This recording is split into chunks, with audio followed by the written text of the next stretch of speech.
கூட பாத்தீங்கன்னா மக்கள் நாயகன் நம்ம வேலூர் தொகுதியோட எம்எல்ஏ கார்த்திக் நாகர் கூட இருக்காரு.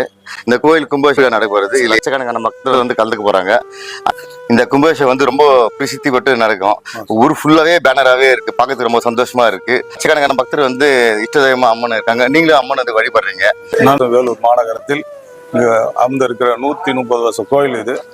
வேலூர் மக்களை ரசித்து எல்லா மதத்தினரும் வந்து வணங்குகின்ற அம்மனாக இருந்து கருமாரியம்மனை வணங்கி தொடர்ந்து இந்த கோயிலுக்காக நான் தொண்டு செய்து வந்து கொண்டிருக்கிறேன்.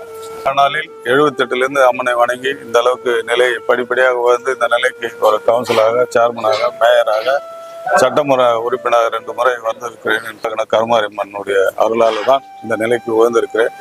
இதை தொடர்ந்து தான் இப்போது 2025 பிப்ரவரி 10 மகா கும்பாபிஷேகம் நடைபெறுகிறது. அறநிலையத்துறை அமைச்சர்கள், நம்முடைய நீர்ப்பாசன கனிவளத்துறை அமைச்சர், கைத்தறி அமைச்சர், நாடாளுமன்ற சட்டமன்ற உறுப்பினர்லாம் இந்த நிகழ்ச்சியில் கலந்து கொள்கிறார் என்று சொன்னால், இந்த நிகழ்ச்சியை நம்முடைய வேலூர் மாநகரத்தில் இருக்கிற மக்கள் எல்லாம் சிறப்பாக இருக்க வேண்டும் என்று, வாழ வேண்டும் என்று, அந்த குடும்பத்தோடு சிறப்பாக இருக்க வேண்டும் வாழ்த்தி இந்த மகா கும்பாபிஷேகம் சிறப்பாக நடப்பது எங்கள் சேனல் மூலியமாக வாழ்த்தி எல்லோரையும் வருக வருக என்று வரவேற்க விடைபெறுகிறேன். நன்றி.